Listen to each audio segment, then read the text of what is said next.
নমস্কার বন্ধুরা, দেখুন আজকে আমি রাঁধবো ইলিশ মাছ। শীতকালে ইলিশ মাছ কত করে দামে জানি না, আমার হাজবেন্ড কালকে এনেছে। এই যে কালো জিরে দিয়েছি। আজকে রান্নাটার একটু অভিনব আছে। প্রথমেই বলি কড়াইটা একটু কালো লাগছে, কারণ এই যে এত পুঁটি মাছ ভাজা হয়েছে। এটা অল্প দেখছেন খাওয়া হয়ে গেছে। কাল থেকে 3-4 দিন ধরে শুধু চুনো মাছ ভাজা হচ্ছে, বিভিন্ন রকমের চুনো মাছ। তো কড়াইটা একটু কালো হয়ে গেছে। এই যে কালো জিরে দিয়েছি। আজকের বিশেষত্ব হচ্ছে ইলিশ মাছে আমি পেঁয়াজ পাতা দেবো। শীতকালে পেঁয়াজ পাতা খেতে ভালো লাগে, দেবো। টমেটো দেবো না, পেঁয়াজ পাতা দেবো। হালকা ভেজে নেব।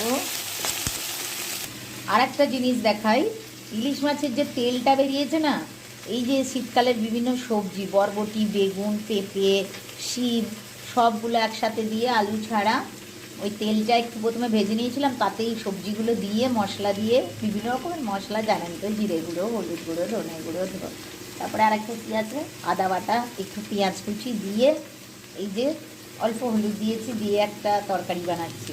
এটা কিন্তু হেভি টেস্টি হবে। ওদের নিজেদের রসেই নিজেরা কিন্তু সেদ্ধ হচ্ছে, একটুও জল দিইনি। এটা একটা করবেন। এটা হচ্ছে 5 ফোড়ন দিয়ে করেছি, ঠিক আছে। এই যে হালকা ভাজা হয়ে গেছে। এবারে দেখুন ঘন করে বেটে রেখেছি পোস্ত, ইলিশে পোস্ত বাটা দেবো। দেখুন পোস্তটা হালকা ভেজে নিচ্ছি, এতেই লবণটা দিয়ে দেবো। আমার ইলিশেও লবণ মাখানো আছে। 3 পিস মাত্র ইলিশ করছি, ছোট সংসার। এবারে এটাকে হালকা ভেজে নিচ্ছি, খুব বেশি ভাজবো না। আচ্ছা, এই পোস্ত বাটার সাথে কিন্তু কাঁচা লঙ্কা বাটাও দেওয়া আছে। টমেটো বেটে নিতে পারতেন, টমেটো আজকে দেবো না, রোজ রোজ টমেটো খাচ্ছি তাই দেবো না।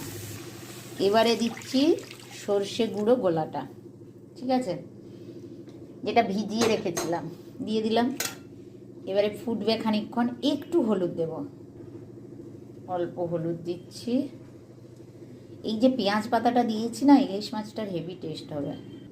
এবারে দেখুন কাঁচা নুন মাখিয়ে রাখা ইলিশগুলো আমি এতে তুলে দেব, কারণ এটা আমি ভাপাবো। হালকা গরম হয়ে গেছে জলটা আমার।